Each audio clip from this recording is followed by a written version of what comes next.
Hello, hello, mabuhay kabayan! Magandang umaga, magandang tanghali, magandang hapon, magandang gabi kung nasan man po kayong panig ng mundo. Hello, hello po, kumusta po sa inyong lahat dyan? My name is Christine and welcome to the Filipina Life Abroad podcast wherein we tell stories, experiences, or anything else we encounter as a Filipina living outside the Philippines. Stay tuned ka lang po dyan dahil baka maaring may matutunan ka sa istorya natin today. So today, I am so excited sa aking guest dahil sa tagal na naming hindi nag-usap ng babaitang ito dahil napaka-hardworking naman talaga.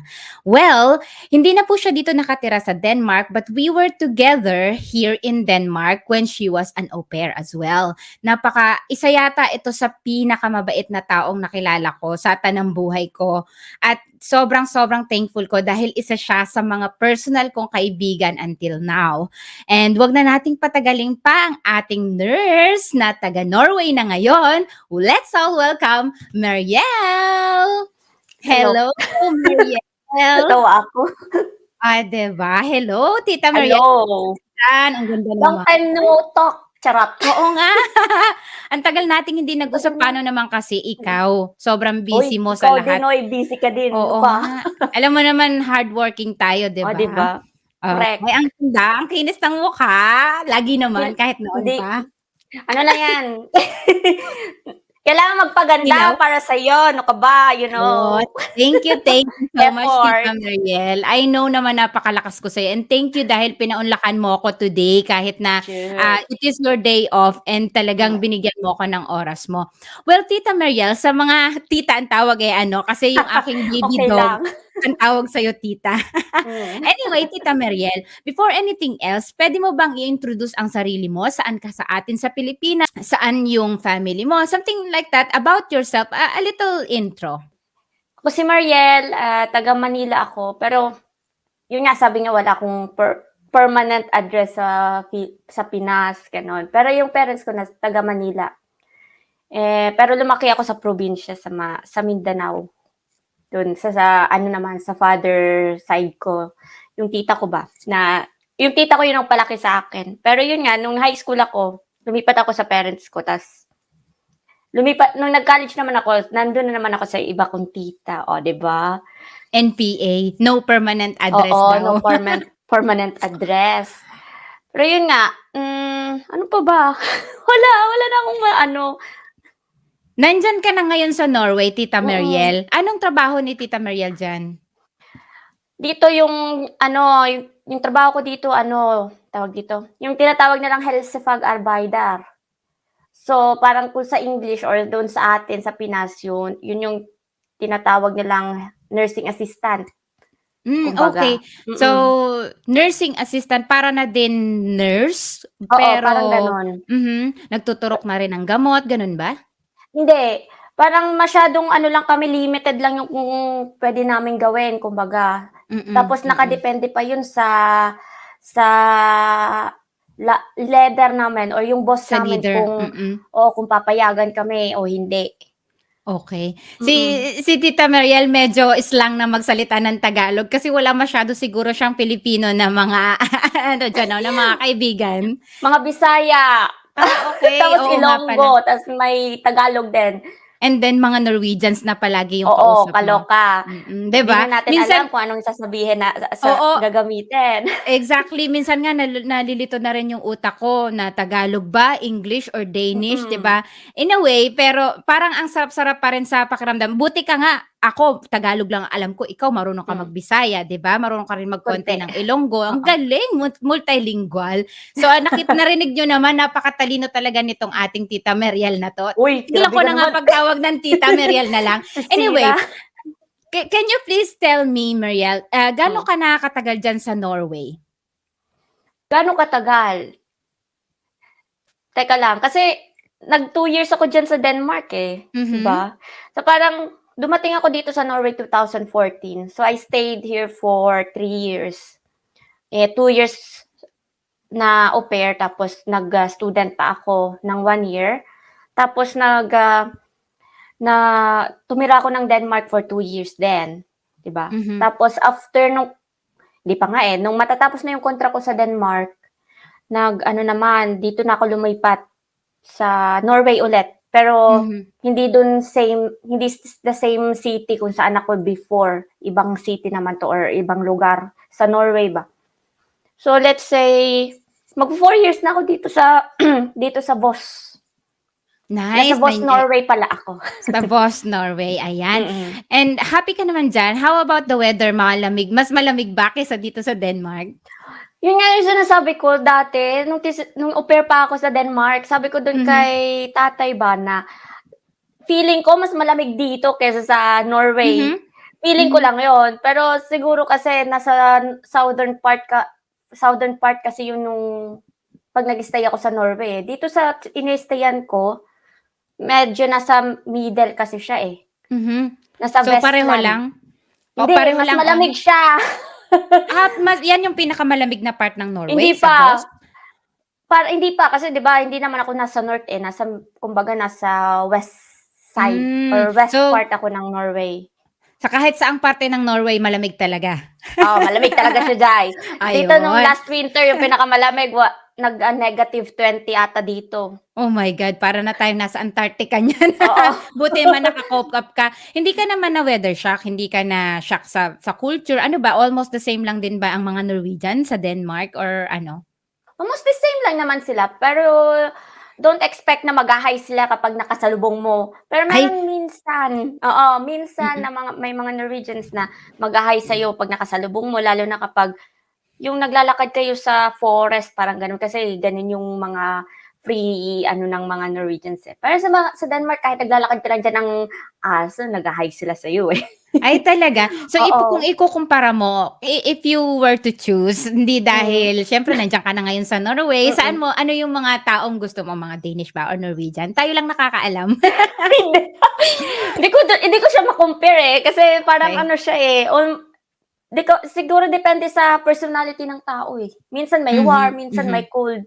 Pero yung mostly kasi ng tao dito skeptic. Yung alam mo yung parang ano ba yun sa Tagalog? Yung not sure ba kung mag-hi tibake, Reserve. parang ganun. Oo, Parang reserve reserve sila. ganun. Oo. Ganon din naman siguro halos ang mga Scandinavian as we heard from before sa mga news, sa mga iba't ibang kwento rin ng mga Pilipinos, 'di ba? So parang siguro kaya hindi mo rin maipag-compare kung sino yung mas gusto mo or ayaw mo dahil like you said nga depende sa personality ng tao. Well, anyway, Tita Mariel, today kasi ay meron akong gustong itanong sa iyo and I am so interested dahil I think na hindi lamang ako dahil kundi pati na rin yung mga ibang kababayan natin lalo sa iyo as a nursing assistant na marami sa ating mga Pilipino also na sa Pilipinas sila ay mga professional nurses and then like pagdating nila dito sa Europe or sa abroad, hindi nila nagamit yung profession nila. But in your case, you are a nursing assistant now, which is almost the same as nursing or nurses sa Pilipinas. Napaka-interesting kasi parang gusto naming malaman kung paano mo nagawa yon. Can you please take us back to the time like you said in the beginning here in Denmark, before ka nag-Norway, naging au pair ka muna. And then when you arrived in Norway, naging student ka. So can you please how did you do that? Can you please elaborate a little bit? Nung 2014, kaka-graduate ko lang yun ng nursing. Tapos nag-take ako ng board exam. Actually, originally, yung au pair contract, it's hindi para sa akin. Para yun sa sister ko supposed to be. Okay. Oo. Kaya lang, parang may nangyari, na hindi siya nakapasa dun sa interview. So, nilipat sa akin. Tapos nung time na yun, sabi ko, hindi muna ako parang ayoko munang mag-abroad. Kasi syempre, nandun yung hindi ka sure, first time mong kagagraduate mo lang. Alam mo yun? So, parang minadali nga yun eh. Kasi dapat supposed to be, November ako mag-take ng board exam, pero hindi minadali. May ako nag-take ng board exam. So, parang, the next day, aalis ako, it was June 29. June 29, same day, nagpa-despedida party na ako noon. Same day, lumabas yung result ng board exam. Mhm. So, yun nga, nakapasa pa ako. Tapos the next day, aalis na ako, parang hindi mo pa nasisink in sa sarili mo na nakapasa ka pero lumayas ka na ng Oo. bansa. So Tapos in pagdating principle, in principle hindi mo nagamit yung, pinag-aralan mong nursing sa Pilipinas? hindi, kasi parang Hmm. ang pinaka-experience ko na lang talaga is yung student kami, very hands-on naman kami super hands-on naman kami nung students kami, eh. Yun yung naman Okey. kagandahan dun sa diyan sa Pinas, dun sa, atin ba sa Pinas kasi Mm. they let the students to do things ba, na wala O kang with siyempre na nandiyan yung clinical instructor mo na nasa tabi mo siyempre, Nagsu-supervise, oo. oo. Tapos dumating ako dito, yun nga 2014, Mhm. may mga pinsan kasi ako na working as nursing assistant din sa Stavanger, other Hmm. part of Norway.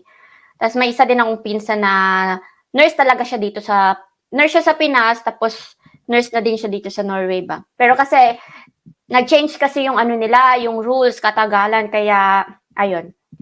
Other ano na naman 'yon, other topic naman 'yon. Pero Okey. anyway, minadali 'yun na sinend ko yung mga papers ko sa health sa direktorata, yung nag-aano ng che-check ng papers mo para mabigyan kami ng authorization to work as nursing assistant dito sa Norway. Mhm. Nung time ko pa na yun ha, hindi pa kailangan ng ano yun, ng na marunong ka magsalita ng Norwegian, na wala pa Okey. oo, hindi pa kailangan na may ano ka, may certificate ka na ganitong level ka na sa Norwegian, hindi pa gano'n. Nag-strict Mhm. na kasi sila ngayon, nag-change na Okey. sila, mm.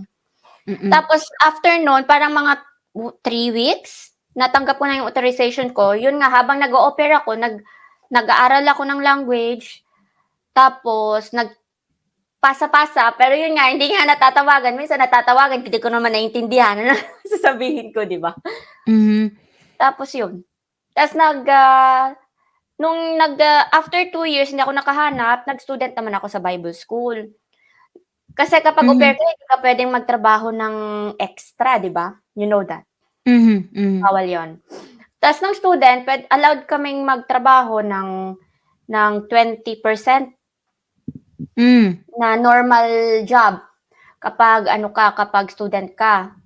So, meron akong pinsan, yung anak ng tita ko na nagtatrabaho sa home base naman siya, yung Mhm. pasyente nasa bahay. So, pinasok niya ako do'n. So, yun yung talaga yung pinaka-first ano ko talaga na first experience ko na trabaho talaga ba, dahil Mhm. do'n. Ayun, And then until now, isa kang nursing assistant? Pero yun nga, after nun kasi, dito kasi parang may rules na you need to have minimum 80% na trabaho. Parang 4 days a week kumbaga, almost Mhm. kasi parang sinasabi nila 'pag 100% it's like, every day parang 5 days a week kang Mhm. nagtatrabaho. Pero yung 80% kasi na yun parang yung yung percent kasi na yun, yung tinitingnan nila yung kikitain mo per year, eh, kung kaya mo bang sustentuhan yung sarili mo, Mhm. dito sa Norway. Eh, wala ako nun, nung student kasi ako patapos na yung student visa ko, inano nila yun, nagtanong ako kung puwede ako makakuha ng gano'ng kataas na na posisyon. Mhm. Eh, ang maibibigay lang nila sa akin that time is 20% which is parang every weekend lang na trabaho. So, it's not enough. So, yun yung nag-decide ako na ano, actually uuwi na sana ako sa Pinas nun, eh. Hmm. Yun nga, ta's yung pinsan ko nag-push sa akin na mag-au pair ka na lang sa Denmark. Yun nga, nakilala kita. Tapos tumira ako diyan 2 years, tapos habang Mhm. nandiyan ako nag-o-au pair, nagse-send pa rin ako ng mga Papers. application, oo, Mhm. dito sa Norway. 'Di Ayun. ba sabi mo pa nga na bakit hindi ko i-try sa Denmark. Yun nga Oo. ang ano ko naman kasi is yung language nga. Mas mahirap Oo. pag-aralan yung Danish Danish. for me, ha, Oo. for me. Oo. Tapos ayun, nung patapos na yung contract ko diyan, ayun, nakahanap din ako dito sa Ayun. trabaho ko pa din Ang until galing, 'di now, ba? oo. So, just to make it short sa ating mga listeners, yung Mm, timeline. So, hmm, while you mean talagang ginawa mong stepping stone yung pagiging au pair mo or yung pagiging quote and quote yaya, and then hmm, masasabi mong kumbaga hindi ka lang maging ayahay while you are au pair. So, hindi, kailangan hindi ka mag-iisip na, "Ay, meron naman akong 2 years job pa rin." Iniisip mo rin mm, talaga at the back of your mind, lagi mong iniisip na talagang ito yung gusto kong mangyari. Dahil kaya nga oo, ako naging professional, nag-take ng ganitong pag-aaral education sa Pilipinas is because I hmm, really want to be a mm, nurse wherever in the world. And yeah, that's so very very brave of you kasi hmm, kumbaga like sabi ko nga kanina, marami sa ating mga Pilipino na mga especially nurses na hmm, hindi na nawalan na kumbaga nawalan sila ng pag-asa nung pagdating dito, "Ay hanggang Tagalinis na lang ako." But that is not true, 'di ba? Ikaw now ang isa sa mga patunay. Go hindi ahead. kasi nung time na yun nawalan din sino ba namang hindi mawawalan ng Mhm, pag-asa kumbaga, nandun na yung kasama yung ano nun, yung parang roller coaster feeling kumbaga na oo. nandun yung dumating na rin ako sa point na ayoko na, parang gusto Mm. ko ng umuwi ng Pinas kumbaga. Yung mga tita ko nga sa US ganun din tinatawagan na ako na, "Mag-US ka na lang," gano'n. Sabi Okey, oo. ko oo, nung nandiyan ako sa Mm. Denmark patapos na yung contract ko. Kasi sa US 'di ba you don't have to study new language kasi English na lang talaga doon. No. Walang kahirap-hirap, Oo, oo. pero kasi kailangan mo pa rin mag-take ng IELTS. Okey, Oo, exam hindi talaga, ako ano language talaga. dun, language pa din. Pero yung Oo, sabi ko nga, nandito na ako, eh. Tapos sabi totoo. ko, nung time na yun hopeless na talaga ako.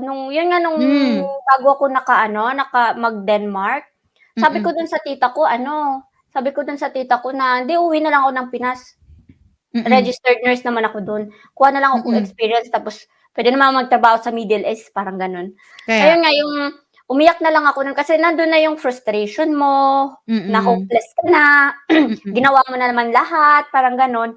mm, So, parang nung time na yun sabi ng pinsan ko, "Mag-Denmark ka na lang." So, yun yung sabi ko, "Oo nga naman, may chance pa naman." While nandun ako mm, nag-aano pa din ako, nag-a-apply. Pero nung nandiyan na naman ako, yung patapos na naman ako ng yung contract ko, andun na naman ako sa point na parang sabi ko, "Ano na naman 'to?" oo. Nandun talaga yung frustration. Pero it's up to you, eh, paano mo lalabanan yun, eh. And then nandun lagi yung fear na dahil as an au pair, parang 'di ba kasi may 2-year contract tayo, ang bilis na lang ng araw. Parang Mm. hindi ka lagi mapakali alangan siyempre okey, ang sa 2 years na yon siyempre if you want to change country, siyempre Mm, hindi mo sasagarin yung 2 years before ka mag-apply ng hindi. paper. So in Mm, principle, while nasa 1.5 year ka na, kailangan mo talagang kumbaga magmadali na mag-apply oo. ng panibagong papel sa ibang country or mag-cross country ka na agad kasi Mm, otherwise magiging illegal stay ka, 'di ba? mm, Kasi mawawala na yung visa mo. So oo. isa rin 'yun sa mga fear ng pagiging au pair nung time na 'yon. Pero Oo, dahil as you said, hindi ka talaga nawalan ng pag-asa and you know and you feel to yourself na talagang alam mo na ito yung gusto mo, so you have to work for that. You mm, have to do everything. And I like the way na ikaw ay naggawa ng sarili mong due diligence na sinasabi nila na talagang nag-research ka, nagtingin-tingin ka sa lahat ng mga ng internet kung ano yung mm, system nila. But in a way, meron ba sabi mo nga kanina meron kang mga kamag-anak din diyan sa Norway. Did hmm. they help you? For example, meron ba yung mga placement fee, mga gano'n or may binayaran ka ba na maging student? Something else kasi siyempre hindi naman sa gano'ng kalakihan ang sahod natin while Hmm. we were au pair. Paano 'yun? Binigyan ka ba ng tita mo ng paunang pera muna, nangutang ka ba or what did you do? Hindi, yung time kasi na yun, parang may trabaho na ako, eh, bago ako mag-student, eh, kumbaga.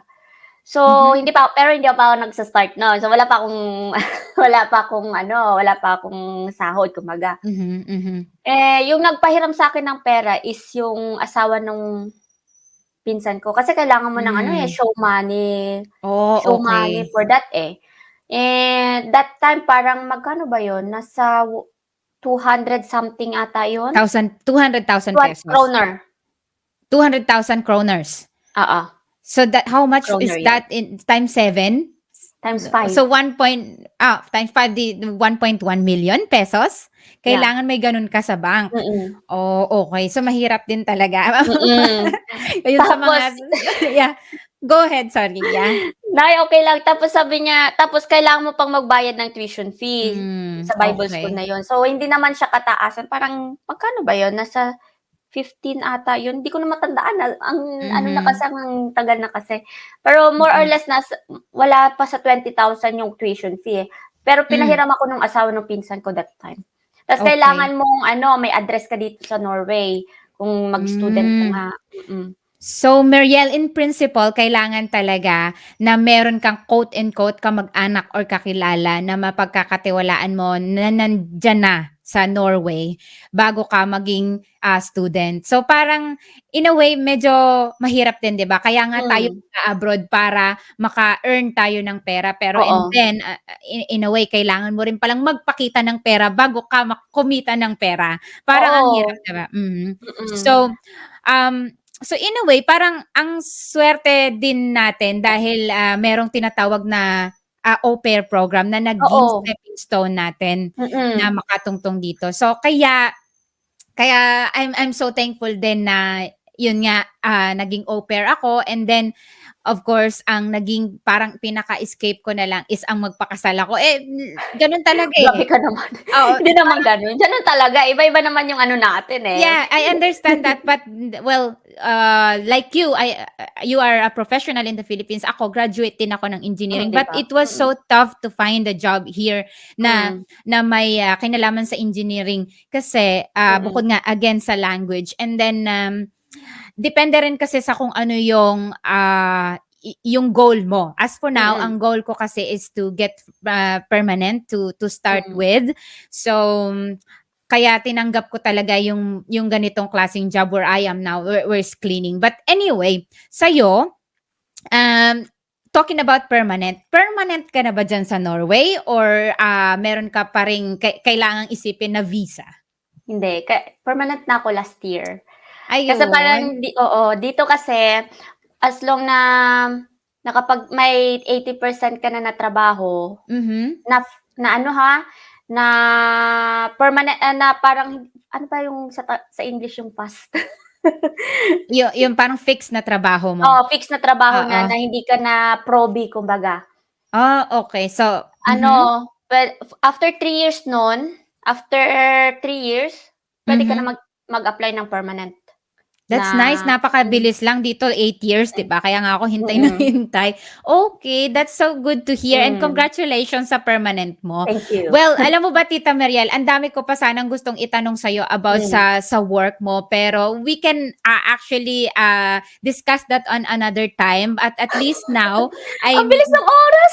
Medyo inano na natin. Kumbaga, naipaalam natin sa ating mga listeners na hindi imposible na from the Philippines ay direkta ka pa rin na maging kung ano yung profession mo sa atin is pwede mong magamit dito. But yun nga lang, as you said earlier, dahil nag-student ka pa bago ka ulit maging nurse, maging where you are at now. But meron bang ikaw mga katrabaho na from au pair, naging direct na nursing sila, na nurse like you?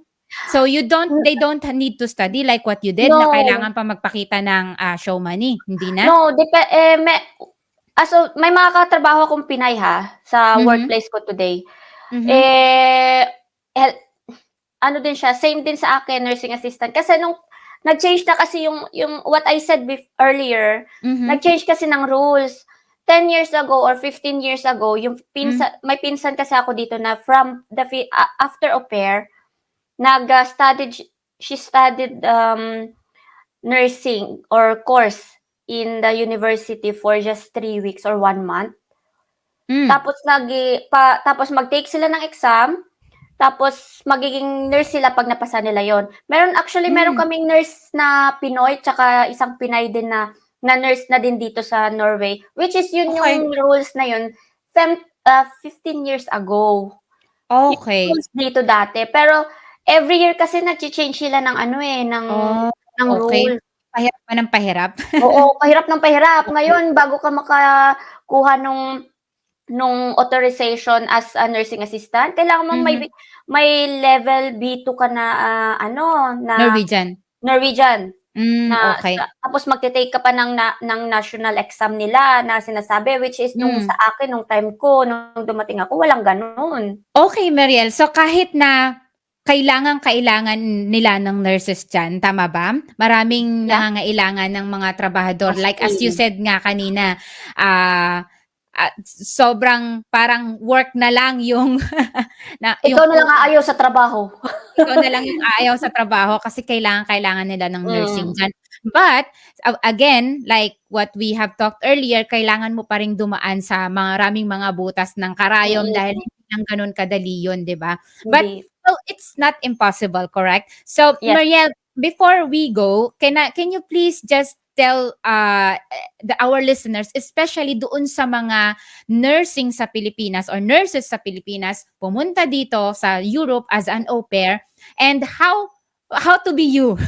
How to be How to be you po. Papaano?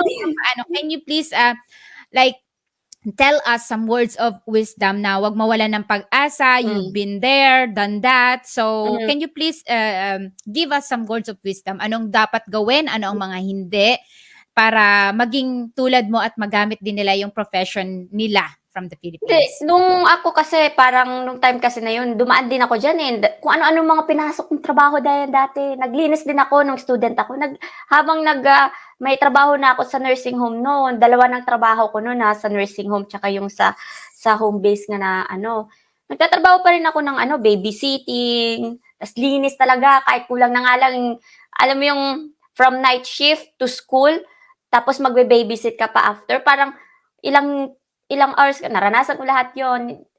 Ano lang, kung may dream ka talaga na gusto mong gawin yon, push lang. Kasi nandun sa time na mawawalan ka ng pag-asa, Iyak mo lang 'yan. Yun lang din yung ano ko, iyak at dasal lang talaga yung puhunan natin kumbaga. Pero yun nga, kung dream mo talaga yung kung gusto mo talaga yung isang bagay na yon, go lang. Kasi saan ba at mapapasayo din yun kumbaga. Kasi you never know, Tas you need to ano din, you need to do something din about it. Hindi lang dasal yung kailangan mong gawin. Kailangan din may gawin ka din na you need to know the rules, you need to know everything. Tapos kung gusto mo talagang makuha yung kunwari kung gusto mo talagang maging, um, nursing assistant or whatever, just send some papers, application form, kahit saan. Send ka lang ng send, kahit saan yun, kahit malayo pa yan, kahit saang lupalop pa yan ng lugar na kung saan ka. Kumbaga dito nung time na kasi nung time ko, kahit saan na lang ako nung nagpapasa ng parang 10 10 applications per day, kahit saan na lang yun sa panig ng Norway. Kasi ito yung gusto ko, kung nagawa ko nga, magagawa niyo rin yun. Kasi yun din yung thinking ko dati na na-inspired ako sa iba na sabi ko nga, kung nagawa nila, magagawa ko din siyempre. Hindi dahil sa may connections or whatever. No, it's not that. Kasi ako nga, wala din akong connections nung nakuha ko 'tong trabaho kong 'to, kumbaga. So, ano lang, push through lang kumbaga, na dasal anuhin mo rin ng dasal. Pero siyempre gawin din, try your best kasi, mapapasayo din 'yan later on. Ayun naman pala, nakaka-inspire naman talaga 'to si Mariel. Kumbaga sabi mo, nasa Diyos ang awa, nasa tao ang gawa. Oo, parang Correct, gano'n correct ka nga. diyan. Totoo na hindi yung parang maging huwad tamad ka lang na naghihintay ka na lang na bumagsak ang bayabas sa bunganga mo, 'di ba? Oo, Kahit na sabi nga nila, kahit na nandiyan ka na sa kama, 'wag kang mm, 'wag kang mag-isip na eto na talaga, it's mm, okay na. The grass is always greener on the other side all the time, 'di ba? So, mm, alam mo Mariel, na nakaka-inspire yung story mo. So sana ay may nakapulutang aral ang ating mga professional sa Pilipinas na you can still be professional here in Mm. Norway where you are, or of Mm. course siguro dito rin in Denmark. So halos pare-pareho lang naman yung mga Mm. system, and basta kung saan lang, pasa lang ng pasa, and wag mawala ng pag-asa. Wala, Ayun. Pasa ng pasa, wag mawala ng Oo, pag-asa. 'Di correct. ba? Ay nako, Mm. I'm so thankful that we heard your story, and sana ay na-inspire yung ating mga listeners diyan. Well, I Mm. won't take too much of your time kasi alam ko ikaw din ay hardworking na Pilipina na isang power woman. I know you need to extra diyan kung ano bang kailangan mong i-extrahan. Well, Mariel, thank you so much for your time, and Mhm. I will just say goodbye to the listeners at Okay. stay on the line lang, okay?